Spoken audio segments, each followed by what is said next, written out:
안녕하세요. 자유교회 이진우 목사가 보내드리는 아침 묵상입니다. 오늘도 예수 그리스도의 향기를 내는 복된 하루가 되시길 바랍니다. 5월 27일 목요일 아침 묵상입니다. 오늘은 나와 같은 선지자를 세우리라 라는 제목으로 사도행전 7장 35절로 38절 말씀 묵상합니다.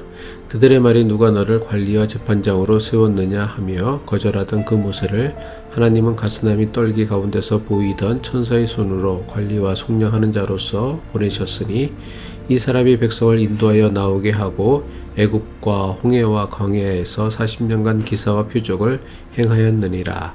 이스라엘 자손에 대하여 하나님이 너희 형제 가운데서 나와 같은 선지자를 세우리라 하던 자가 곧 이 모세라. 시내산에서 말하던 그 천사와 우리 조상들과 함께 광야 교회에 있었고 또 살아있는 말씀을 받아 우리에게 주던 자가 이 사람이라. 오늘도 성령의 인도하심을 따라 살아가시는 복된 하루 되시길 바라며 아침 묵상 시작합니다.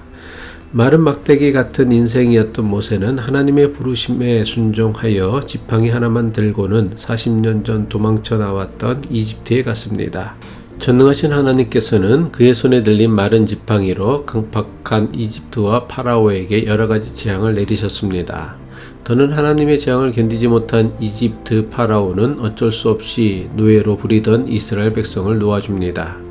마른 막대기처럼 보잘것없던 모세는 하나님께서 주신 능력으로 가는 곳마다 기사와 표적을 행하며 40년 광야 생활 동안 이스라엘 백성들을 인도하는 위대한 지도자가 되었습니다. 사도행전 7장 36절이죠. 이 사람이 백성을 인도하여 나오게 하고 애굽과 홍해와 광야에서 40년간 기사와 표적을 행하였느니라. 출애굽한 이스라엘 백성들을 이끌고 40년에 걸친 광야 생활을 끝마칠 때 모세는 이스라엘 백성에게 이렇게 말했습니다.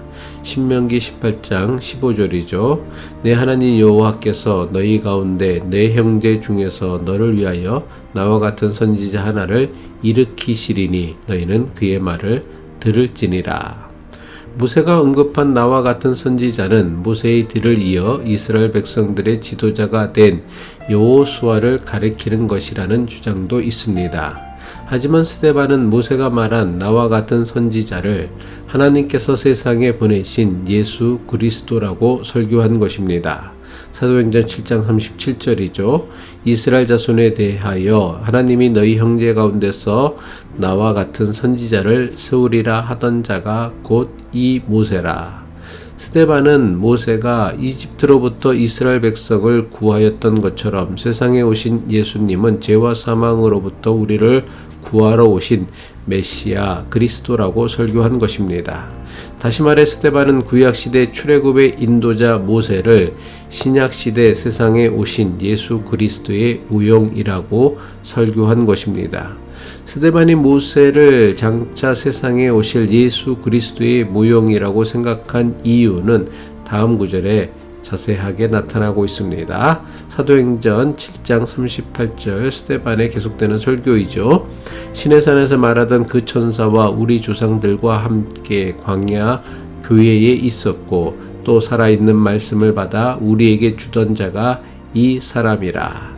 모세는 하나님의 부르심을 받은 이후 하나님으로부터 말씀을 받아 이스라엘 백성에게 하나님 말씀을 전하는 삶을 살았습니다. 모세가 하나님으로부터 받은 말씀을 이스라엘 백성들에게 전달한 말씀을 기록한 것이 율법서입니다. 이것을 모세오경이라고도 합니다. 율법서 또는 모세오경이라고 하는 성경은 창세기, 출애굽기, 레위기, 민수기, 신명기 이 5권의 성경을 가리킵니다. 스데반은 구약시대 모세가 하나님의 말씀을 전한 것처럼 메시아로 세상에 오신 예수님께서도 하나님 나라와 말씀을 선포하고 가르치셨습니다. 모세가 예수 그리스도의 모형이었다는 스데반의 주장은 사도행전 7장 35절에서도 잘 나타나고 있습니다. 사도행전 7장 35절이죠. 그들의 말이 누가 너를 관리와 재판장으로 세웠느냐 하며 거절하던 그 모세를 하나님은 가시나무 떨기 가운데서 보이던 천사의 손으로 관리와 속량하는 자로서 보내셨으니. 스데반은 설교하기를 하나님께서는 이스라엘 백성들에게 거절당한 모세를 이스라엘 백성을 다스리는 관리와 속량하는 자로 보내셨다고 설교했습니다. 스데반이 말한 속량하는 자는 자신을 희생하여 다른 사람을 구원하는 사람을 일컫는 말입니다. 모세는 하나님의 부르심을 받은 이후 이스라엘 백성을 구원하고 인도하는 사명을 이루기 위해 철저하게 자신을 희생하는 삶을 살았습니다. 그는 이스라엘 백성을 구원하는 하나님의 도구로 온전히 쓰임받기 위해 하나님의 명령에 순종하여 철저하게 하나님과 이스라엘 백성을 위해서만 살았습니다.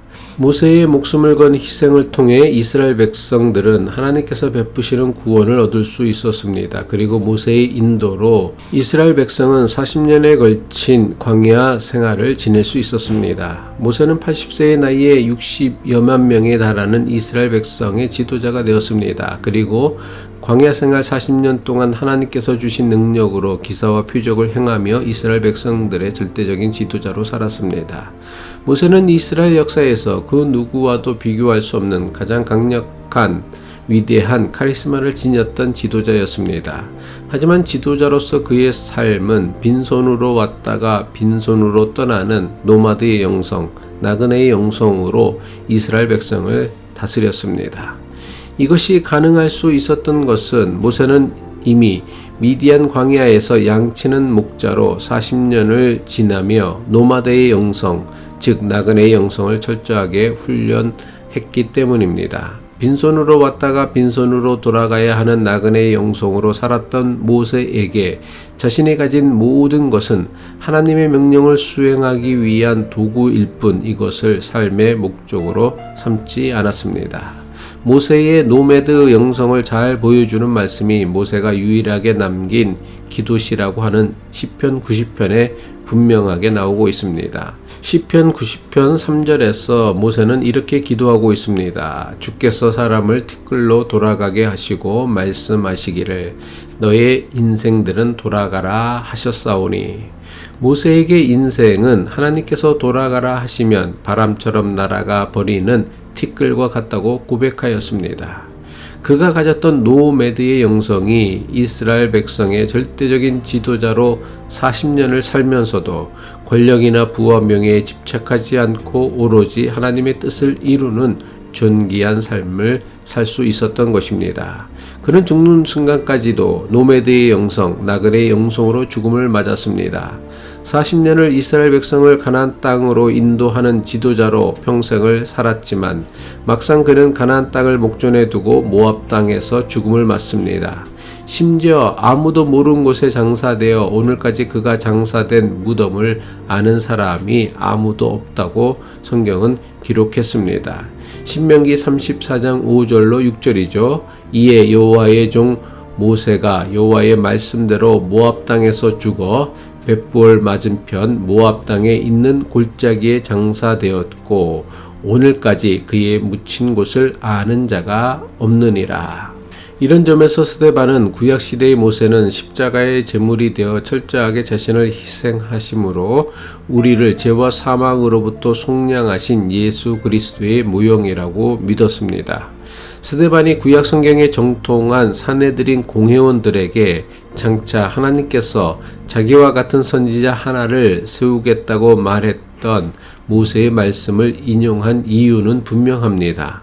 모세의 예언을 너무나 잘 아는 사내들인 공회원들에게 모세가 말한 나와 같은 선지자가 바로 저들이 십자가에 매달아 죽인 예수 그리스도라는 것을 드러내기 위함입니다. 모세가 노매드의 영성, 나그네의 영성으로 장차 세상을 구원하시는 메시아로 오신 예수님의 모형이 되었던 것처럼 예수를 그리스도로 믿는 우리는 노매드의 영성으로 예수 그리스도를 증거하는 삶을 살 수 있어야 할 것입니다. 기도하겠습니다.